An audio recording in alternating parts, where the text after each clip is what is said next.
Guru Kripa Kevalam. Namaste, namaste everyone.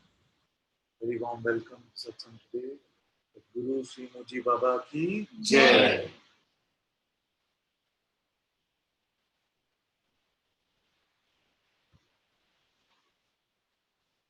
Actually, we were just sitting in a different part of this space now that we call the Atma Gyan Kendra, which means self-knowledge center. And for some of you who don't know, we have a beautiful mandir there for Guruji. We call that the Muji Mandir. So today we were sitting on this side and chatting a bit, and then we said, why don't we have a bit of a chai satsang, a little more relaxed, a little spontaneous. But the computer is a bit far from me than usual, so I'm just checking if the audio is okay. And I'm here, the audio is okay. It is a bit low. Yeah, that's true.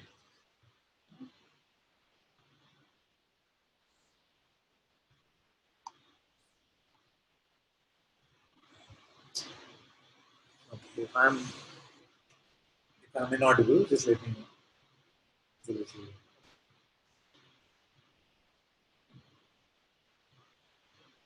So we were actually chatting about this, and I was saying that the reality of what you are is so empty of all qualities.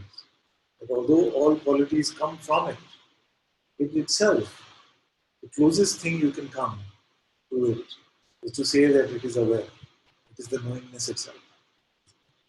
And then our friend Gopal was asking something. So I said that, so he was saying, how can we check, how can we find this union of the unmanifest and the manifest? And we were talking about the representation in India. So we had this sculpture here which was presented to this space some time ago. This is unique because it is half Shiva and half Parvati. Half Shiva and half Shakti and half Parvati. It's a beautiful representation, which is called Ardhanarishwar. Half Shiva, half Shakti. Sometimes the representation is literal, where we take half the sculpture and make Shiva on this side and Parvati on that side. And sometimes it is artistic in this way, where it is half male and half feminine in representation. So this actually is a metaphorical representation of what we are wanting. It's a metaphorical representation of that which is Shiva, which is the unmanifest, the term that we might use for that unmanifest absolute reality, that self. And then Shakti or Parvati, which is that light of consciousness itself, which is not, it is beautiful representation because it is one. They are not two, it is still one. And yet in the light of consciousness, all this perceivable world is here. So he said, and I enjoy this kind of question very much, so how do I find this? How do I see this? And you know that for me something is valuable only if it is possible to find it now. So it has no meaning, otherwise it is just conceptual. So is this just a fancy picture, fancy representation? Or is this talking about our reality right now? That is the key question. Isn't it? So this is very beautiful. So right now, what is clear to us is our perceivable reality. Which is perceived, that which is manifest. But is that all there is to you? There's more. There's more than what I There's just more. perceived. Yeah. He says there is more than what I just perceived. See? So that more, what can we say about that? And the point is not to put you on the spot. It is looking together. Is it to see? Yeah, if you can get up a chair. You'd say it's unknown or Unknown? it's potential. Potential? Is it? So it is unknown, but it's unknown perceptually. through perception, and it is unknown conceptually, you see, as a concept. But it's not unknown to the extent of the fact, to the extent that you're making it up, isn't it? You would say, oh, there could be 7 moons for Mars, but I don't know. Yeah. See? But when we say there is more to me than just that which is perceivable, there is something which is greater than just this perception. See? It is unknown mentally, it is unknown through our senses, and yet it is known through a deeper insight, more of an intuitive inner seeing. See? It tells me that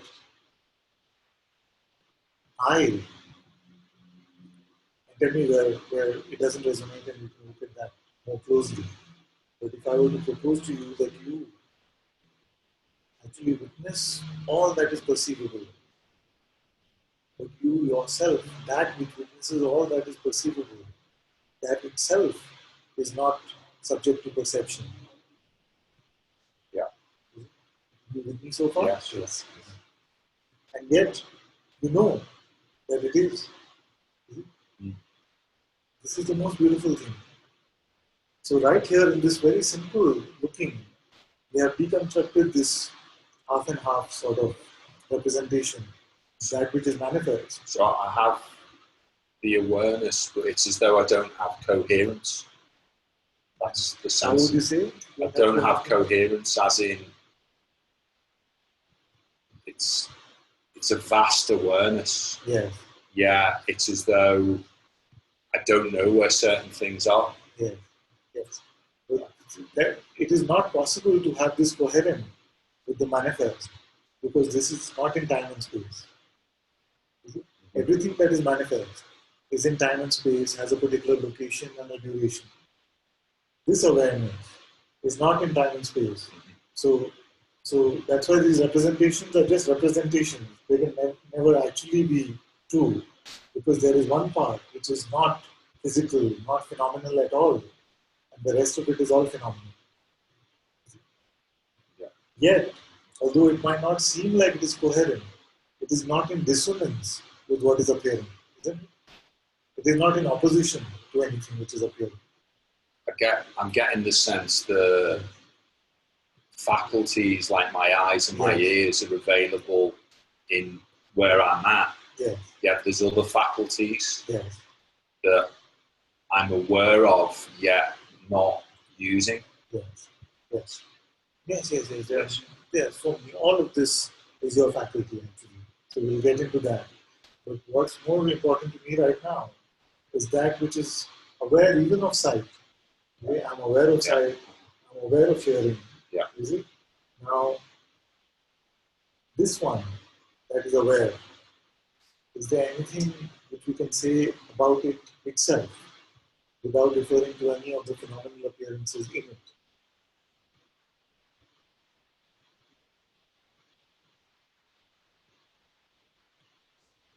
It's like beyond words. Beyond words. Yeah. Is there anything that can appear in the realm of phenomena which can hurt it in any way or affect it in any way? That itself is a beautiful thing, right? Because you're just discovering yourself.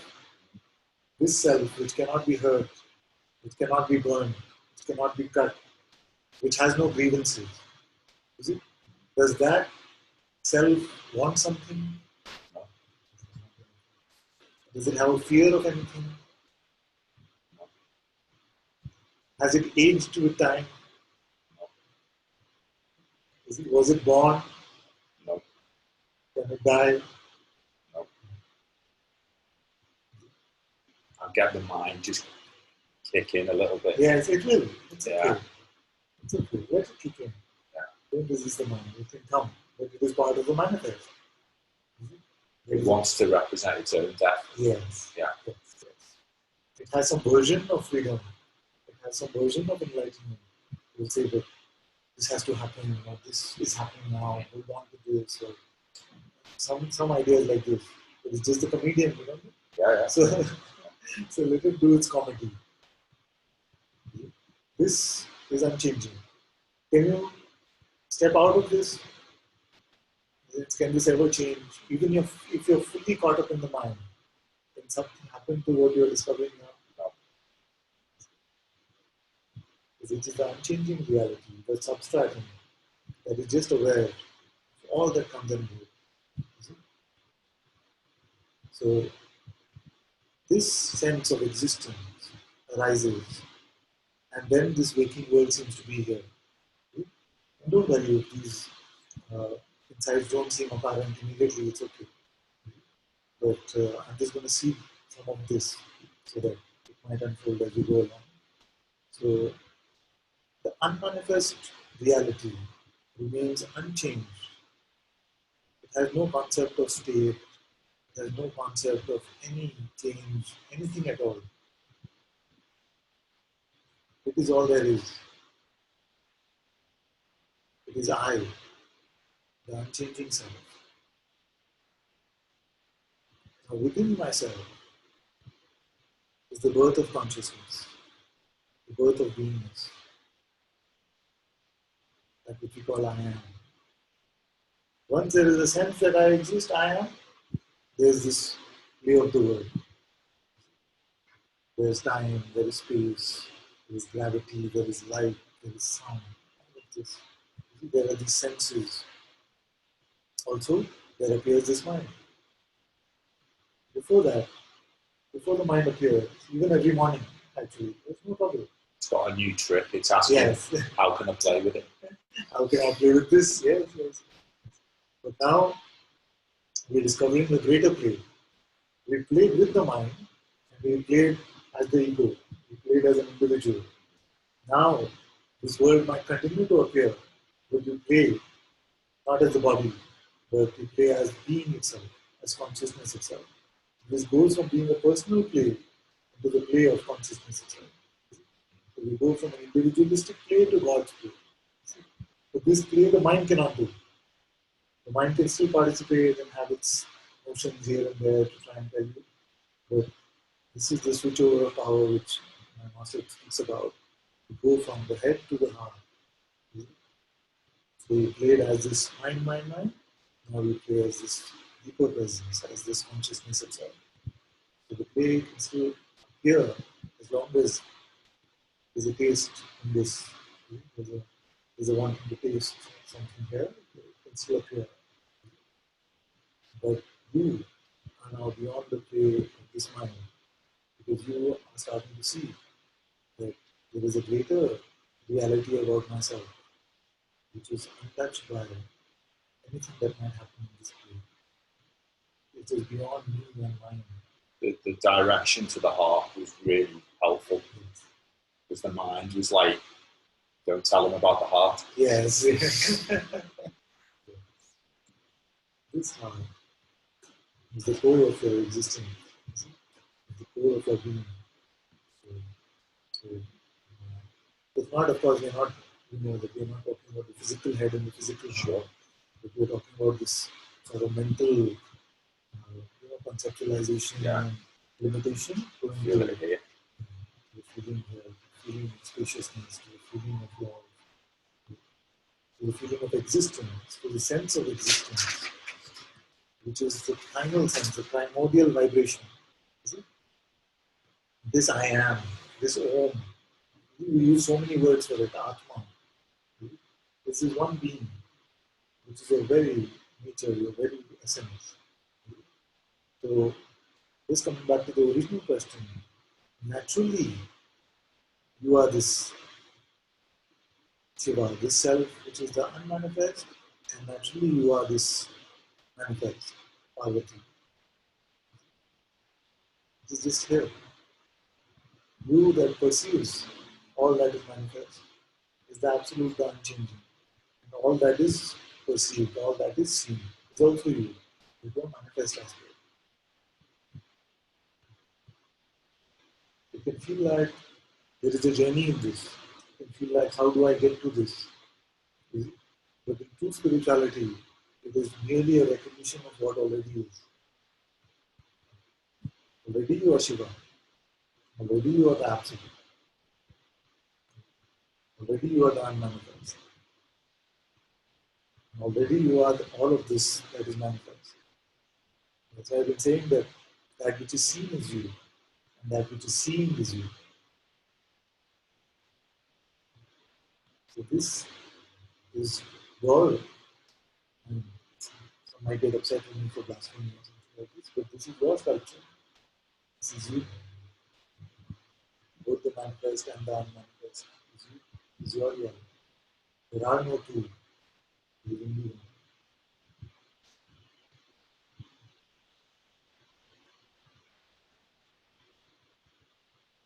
The mind will say, now how do I play? This is how do I play? What does this mean? Do I have a halo now? Will people start coming to me in Satsang? This kind of thing. But you start to see that it's still talking about the coconut. So like we were saying yesterday, you are discovering that you are the boundless ocean. The mind will always come and say, but what will go far? What's going to happen to you? Right? You see, you're starting to see that this body is just floating as like a wave or a coconut on the surface of the ocean. Right?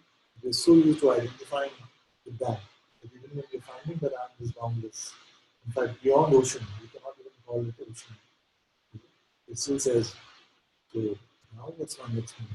It wants to direct me to like my sore knee or a bit of it, sore knee, or a bit of indigestion to say, well, you can experience the everything. Now, well. These are very, very common and natural things that happen in Satsang.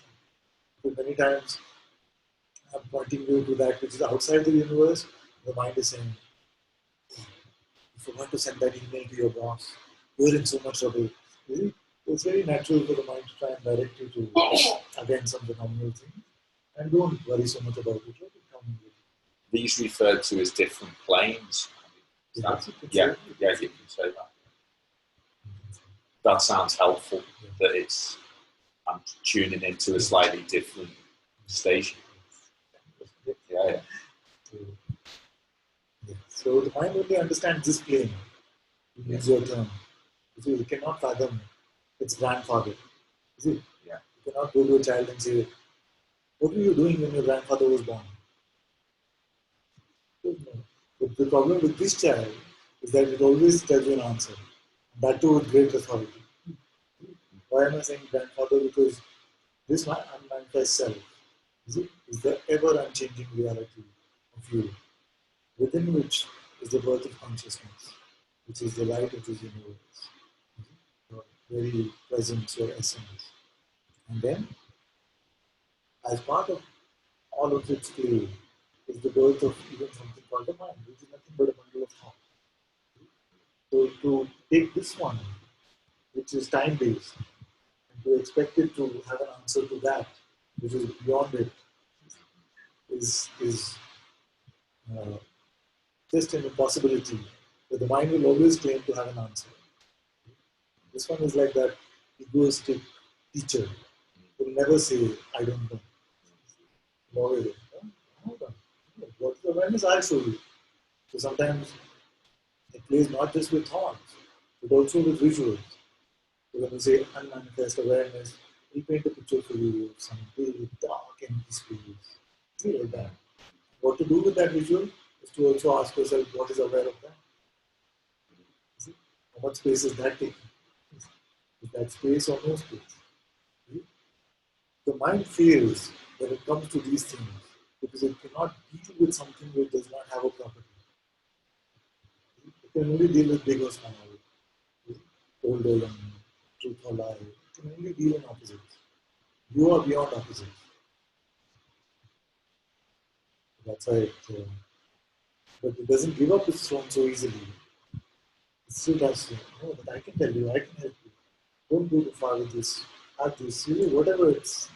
I find if I tell it to shut up, yes, it goes quiet. Yeah. And if I'm really, if I'm commanding with it, When you tell it to shut up, it seems to shut up for a while. And then it comes up with a new trick. Yes. And it will even come up with a trick which says, oh, that really works. Then yes, I found a way to get rid of the mind, just a little shut up. But even that is the mind. Actually, I'm going to send you a scene from my movie Revolver. It exactly has this thing where he's in an elevator and he comes to the discovery of the egoic mind. He's like, I hear you. And you can see the mind's reaction. It's very beautifully portrayed. He's just like, shut up! And then goes quiet for a bit. And after a few seconds, he comes back, ha ha ha! So the nature of the mind. Best I found here is to just allow it to come and go. Because if you take a position with regard to it, it will push buttons with regard to that position. Okay. So how do I allow the heart to be the instrument that guides the spaceship? How do I? Yes. This is the best news. I have the best news for you. Okay. I'm excited. Yes. Or maybe you should stop the excitement. No, it's not that. So, as you're letting go of that which is false, the truth is naturally playing out. So, as consciousness is not playing as if it is subject to this limited mind, you will find consciousness itself is moving naturally in this beautiful ways. Just like my master has a very beautiful example. He says the tree is not deciding where to grow the next branch. And yet, if you look at a tree, it's so beautifully presented, isn't it? Every tree is unique. Yeah.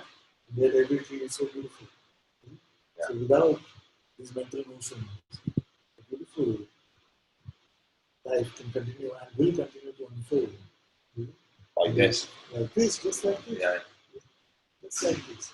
Just the same power which is beating your heart, which is making your breath flow, which is making all this universe run. Has also been running this life forever, actually. It's just that we have had this feeling that we are the controller of it using this mind. We are the individual controller of it. There's a beautiful example from a teacher called Francis Lucy. I saw the video of him once. He says that he or somebody he knew went to this theme park at one point. Theme park like amusement park. So there was a ride. So what you're supposed to do is you sit on these small cars and then you'll get directions. The direction will say push left, or they'll say push right. Then if you do it really well, the car will follow. Then you win the ride. So what happens is they start moving and then the sign comes, go left. Left. And the car actually went left. You did a good job. You did a good job. You pushed left. You followed it well. Then next time you can right. Right. The car still went left. So then you feel like, yeah, that's right. I didn't push enough effort. Next time I'll do more. See? So like that, sometimes you follow, sometimes it doesn't follow. Like and you feel pride, and you feel unworthy, guilty. When things go well, you feel pride. When things don't go well, you feel like you can do a good job. Next time will be better. All these positions you take. At the end of the ride, you are told that all of it was pre-programmed. Everything, every turn, this happened on its own. And people don't believe it. They just feel like, oh no, I was pushing it. So this sense of doership, individual doership, it starts to fade away. You see, this life has always been like a tree. It's just been unfolding on its own. With so many of the best things in our life, we are able to say, hey, I just happened to be there at the right place at the right time. We look back and you see that we are so open to admitting this about the past. But it's a rare one who sees this and says, oh, the past was just like this, I just happened to be there. I just happened to meet my wife at this place. I happened to meet this person on the street. Maybe these things that just happen, so-called happen to. And yet we're not able to trust that with the future. We feel like, so how do I control it? How do I get it?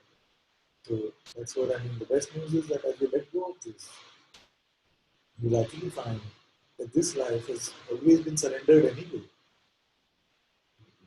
This life has always been surrendered anyway. It's been running on Sadguru power anyway. We've just been feeling like we have been running. Yeah. It's the most beautiful thing. And when you feel so light, because the burden of doing. The guilt of not doing. See, even in spirituality, so much guilt about not doing enough, not being devoted enough, not inquiring enough, all these notions. But all of these are based on this limited idea of what you are, not what you're actually discovering yourself to be now. Nobody is talking about Shiva not being enough. You see? I think the other trick is other people calling you to doing. Yes. Which is a subtle difference. So it's not the mind asking me to do. It's other people saying, come and do. So, and it's like... Yes. The master says it's the same guy. Yeah. Is it? Yeah. It's the same guy whether representing here or there. Yeah. So I'm just experiencing that. Yeah, so it's hard to see that. But again, the good news even about that is suppose you are saying, Ananta, let's do this, let's do that. Something can be heard here. But unless I believe my own thoughts about it, even that won't matter. It won't seem to make me feel individualistic. Understand. So it's always about what happens here and what we are believing about ourselves from this mind. So even if the whole world is telling you this, that, this, that, if you don't pick up the idea, they should not be like that, or why are they doing this to me? Because in all of that story, the limited me is back. And that always comes from here. If you have no position with regard to anything that they are saying, you'll see that this life continues to unfold. Although verbally you might still be taking position. Really?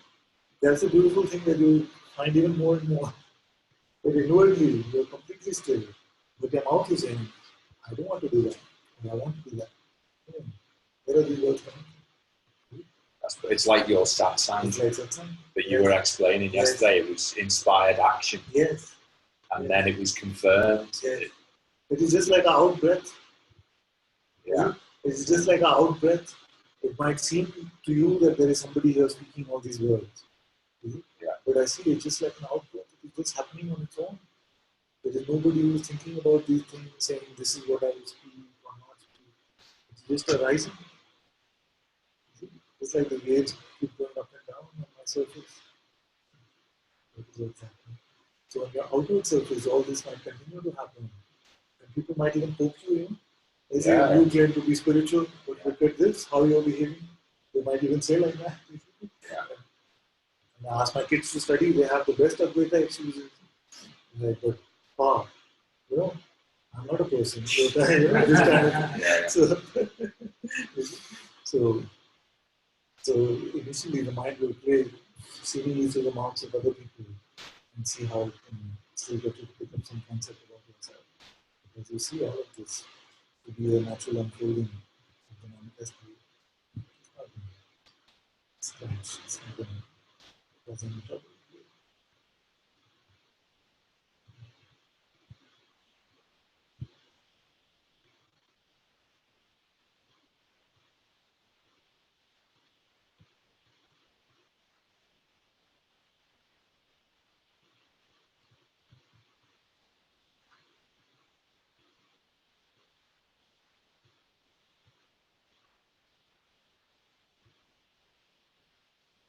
So how does grace work?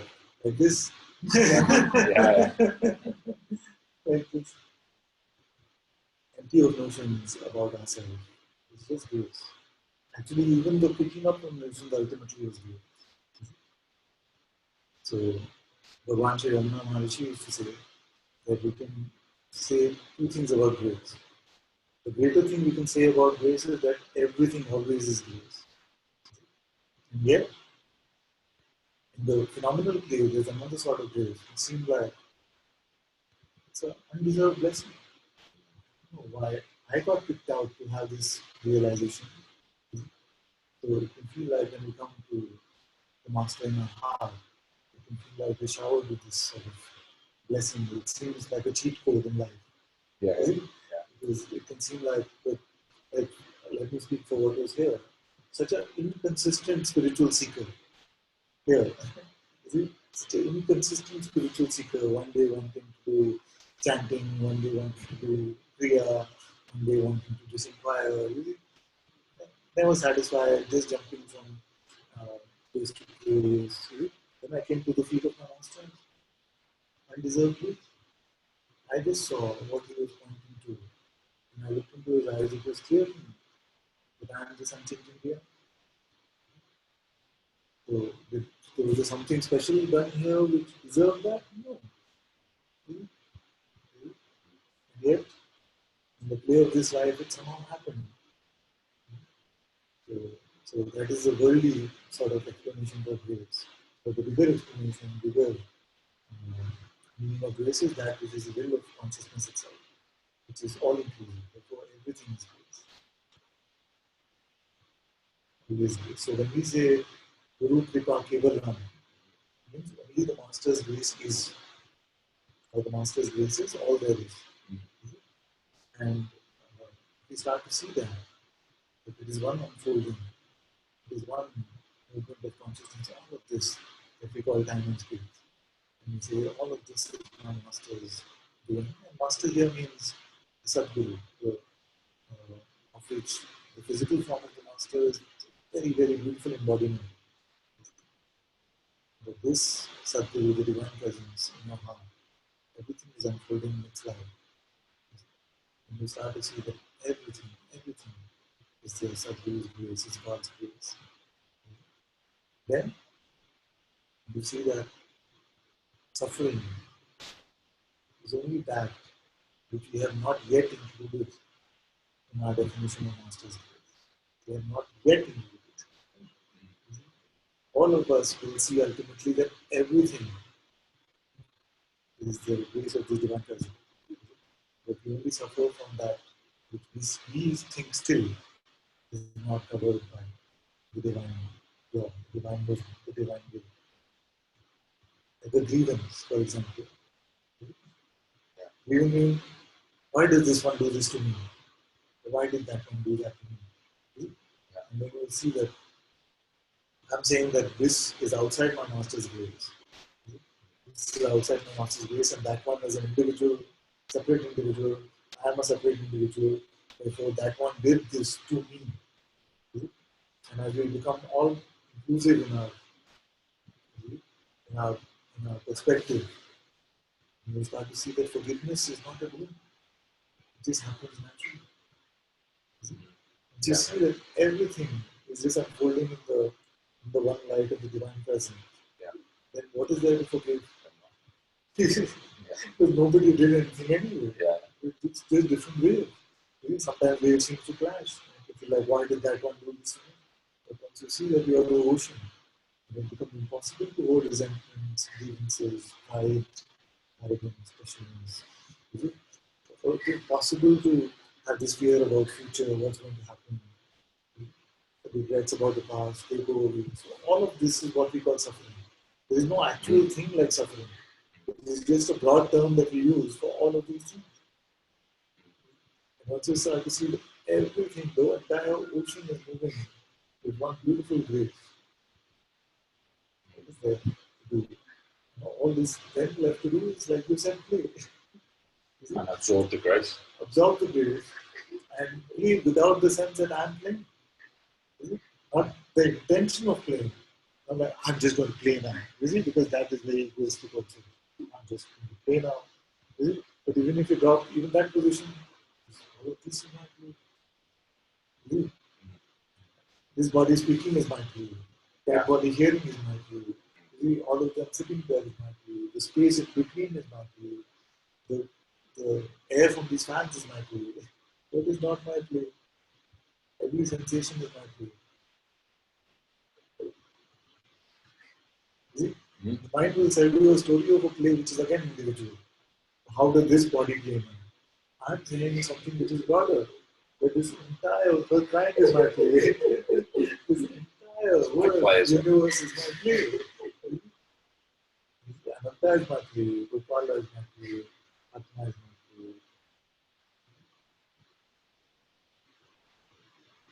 play. And I mean, it's this play because I cannot be heard here. It's a playground because here I cannot be heard. Nothing can appear here which can harm me. the reality. And who is the I that I'm talking about? It is you. It is you. This is the important thing. Here we are one, or here there never were two.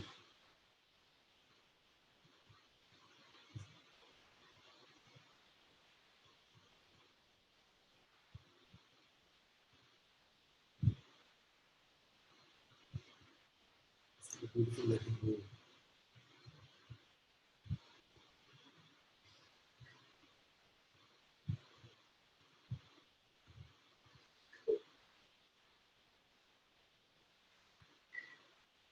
Oh, the sound disturbance around.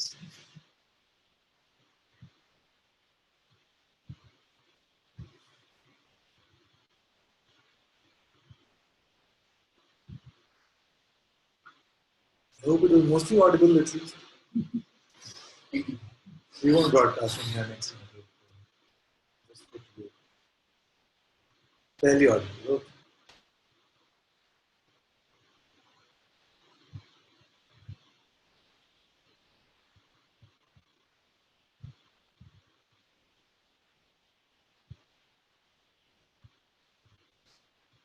So the feeling is to read and that every day before we start Satsang, but somehow it happens that we get to something else. And this evening I walked in and I saw that this tea was reading from this book called the Tibetan Book of Living and Dying by Sogyal Rinpoche. And I was reminding her that this was probably one of the first few spiritual books I bought many years ago. When we were reading some of this, and it was sounding exactly like what we share in Satsang. So maybe I'll end by reading some of this for you today.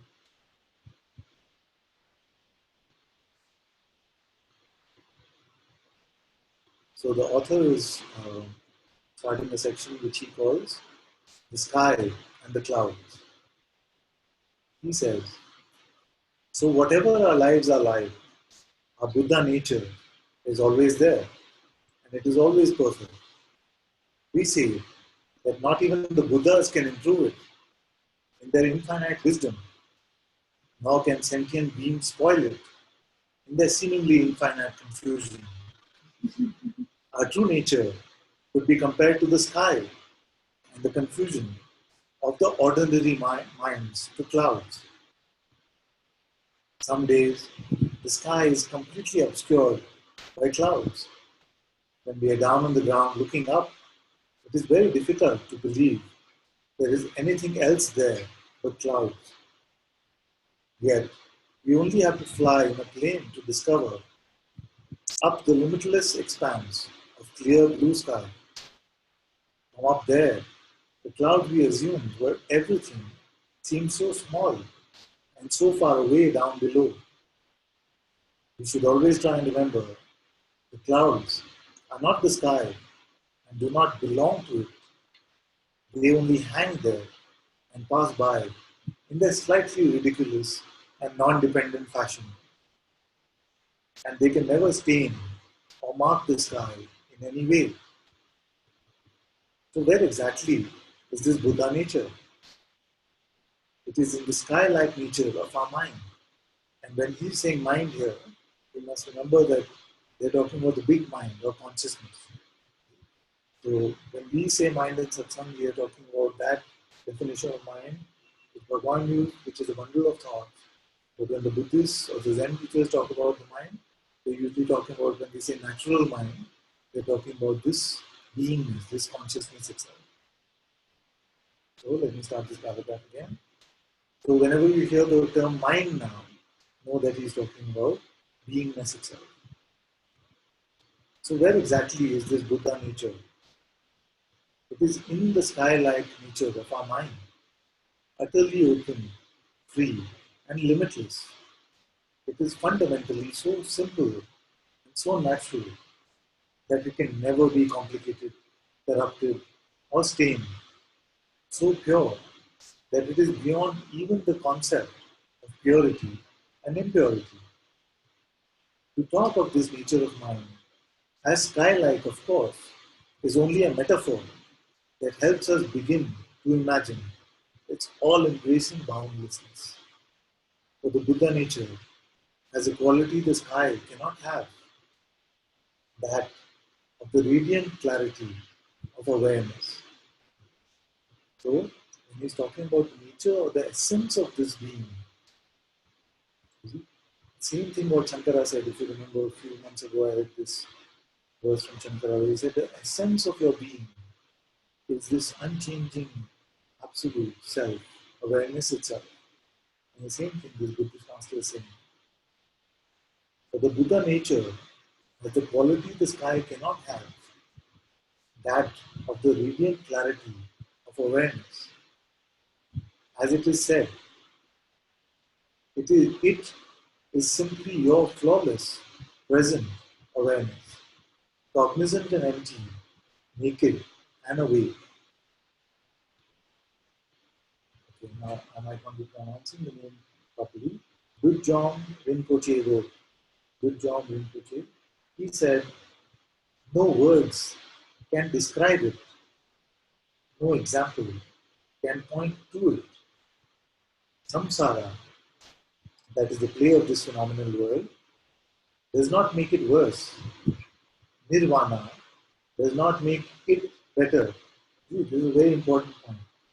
Samsara does not make it worse. So the phenomenal play does not make that unchanging reality worse.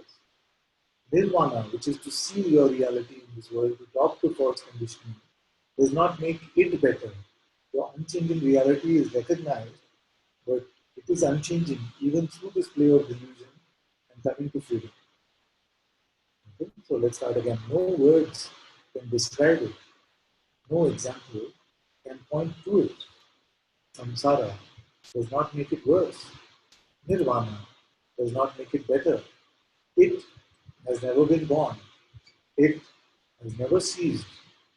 It has never been liberated. It has never been deluded. It has never existed.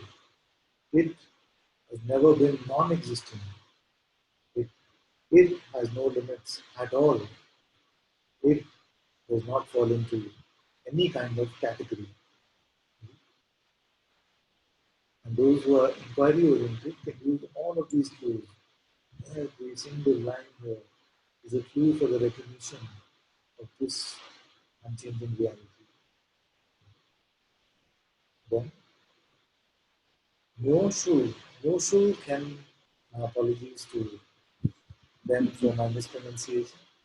No can, Rinpoche said, profound and tranquil, free from complexity, uncompounded luminous clarity, beyond the mind of conceptual ideas. This is the depth of the mind of the victorious ones. I mean, that which is recognition of the self, of those whom their outward appearance seem to be the enlightened ones or the liberated ones.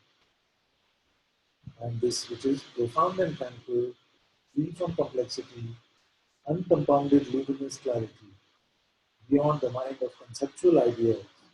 This is the depth of the mind of the victorious one. In this, there is not a thing to be removed, not a thing needs to be added. It is merely the immaculate looking naturally at itself. So, very beautiful. Some other parts I marked as I was going through this.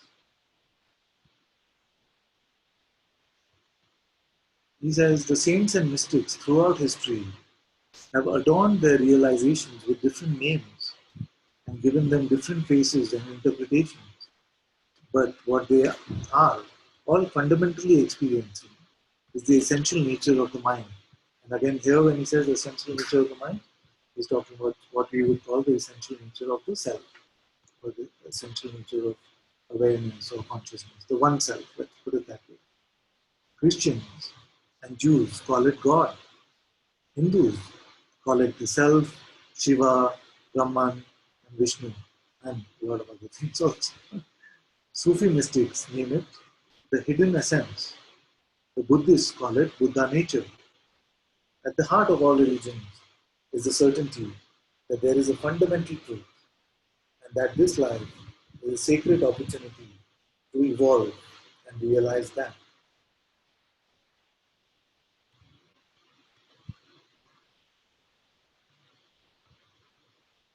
You enjoying this? You want to read a few more?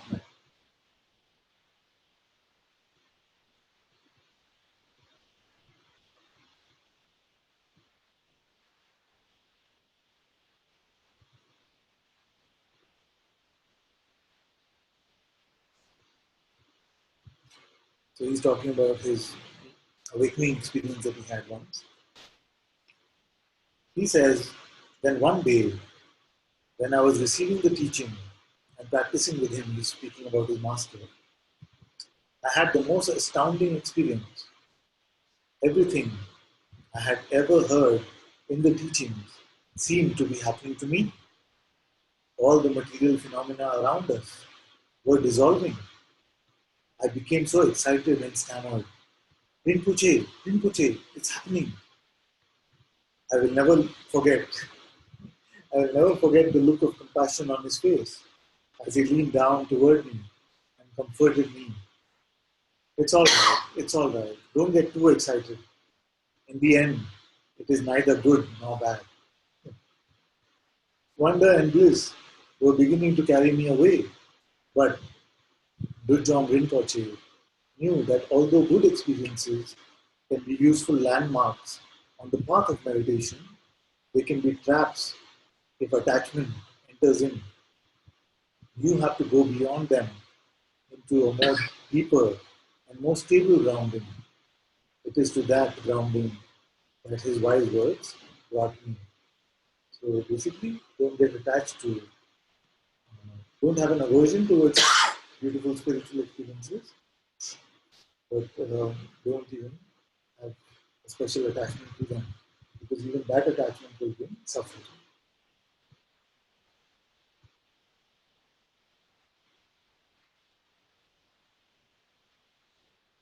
He says, in another verse, when you have fully recognized that the nature of your mind, again, the nature of yourself, is the same as that of the master, from then on, you and the master can never be separate, because the master is one with the nature of your mind, always present as it is. Remember Lama Seten, whom I had watched dying as a child. When given the chance to have his master physically present at his deathbed, he said, with the master, there is no such thing as distance.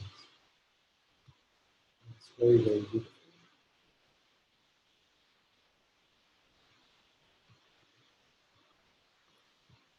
So we'll end with this funny story. This is how he starts the chapter actually. Chapter 4, when you want to flip to the book of living and dying, also Bhagavan Sri. Chapter 4 is called the nature of mind. So he starts with this story. Confined in the dark, narrow cage of our own making, which we take for the whole universe, very few of us can even begin to imagine another dimension of reality.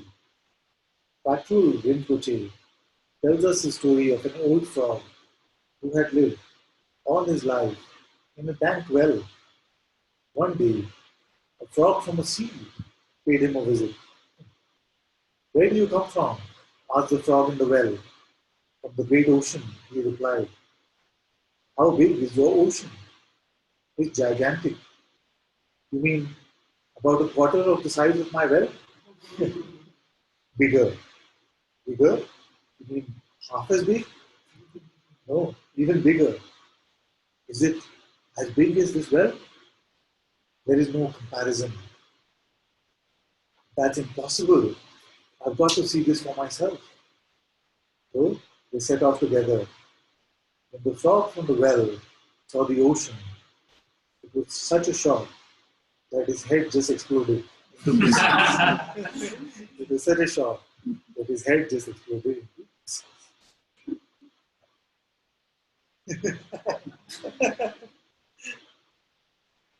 It's a metaphor. Okay?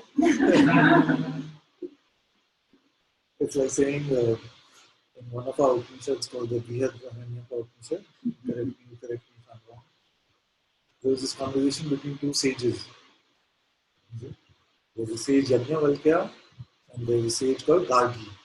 The Gargi is a sage, so she's asking the question. She says, where does this world come from? It is from your being, the light of your consciousness. Where does this come from? From Atma, the I amness. Where does Atma come from? From that absolute Brahman, the unchanging reality.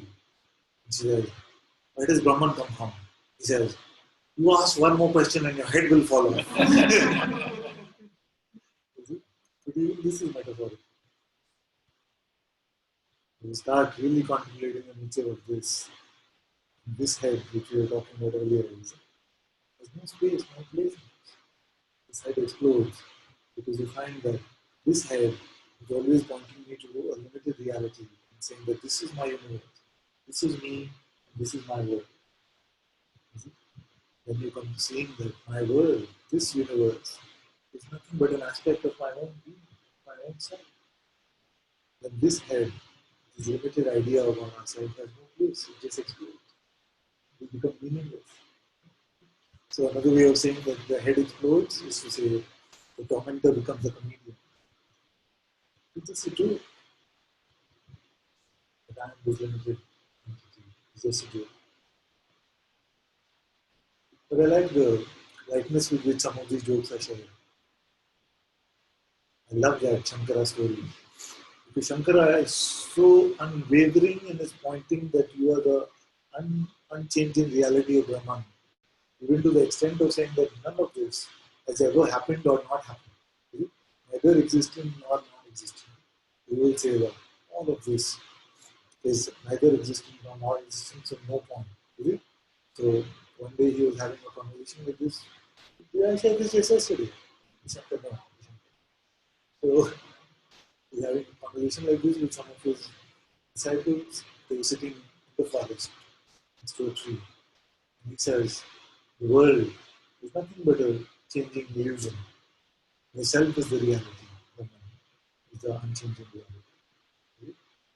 Then tiger comes. Tiger comes. And Shankara is the first to run. He runs and climbs the tree. So they all climb trees. They wait for the lion to go. The lion goes, they all come. For a while after he's gone, they come down. And they gather around like this. And again, Shankara is sitting in the middle. And they notice that they're snickering at him. He got found out. I think they loved him, I'm sure. So they were just laughing. So they were making fun of him. So, why are you laughing? He said, you were just saying that the world is an illusion. When the lion came, the tiger came, you were the first to run. So he says, my running was also part of the illusion. It's a beautiful, beautiful story. Because that is what I mean by the coconut. You expect the coconut to be outside the phenomenal principles of this world. But it will run as part of this world. The sage sees that he is not this. He is seeing that he is either all of this or he is clear that all of this is just a tiny appearance within me. Whatever position, if he is forced to take a position in speaking, then he might seem like he's taking this position. But actually, none of these apply to him. Yet the body of the sage is as much subject to the phenomenal functioning as everything else. So but the better end to that story was, the funnier end to that story was, something that Jyoti said. She said, there's another end to this story, Ananta, which is, Shankara says, I know tiger is illusion. Tiger does not know I am illusion.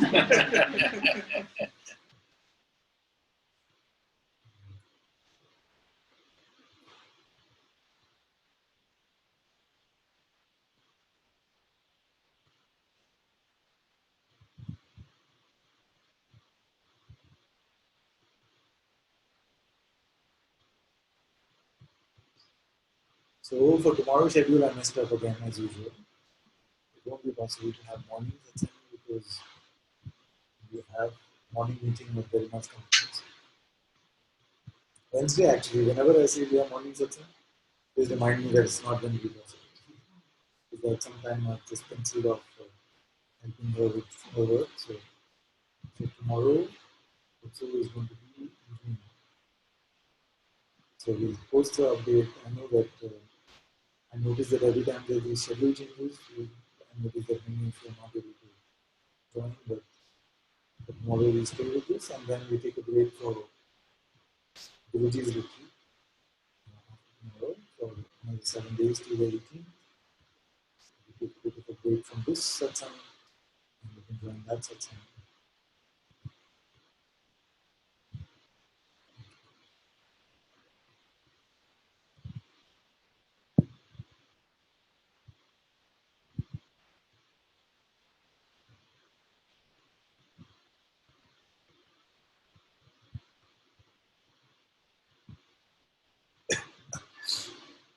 Thank you all so much for being in satsang today. Sadguru Shri Moji Baba ki Jai. Sadguru Shri Ananta Ji ki Jai. Guru Kripa Kevala.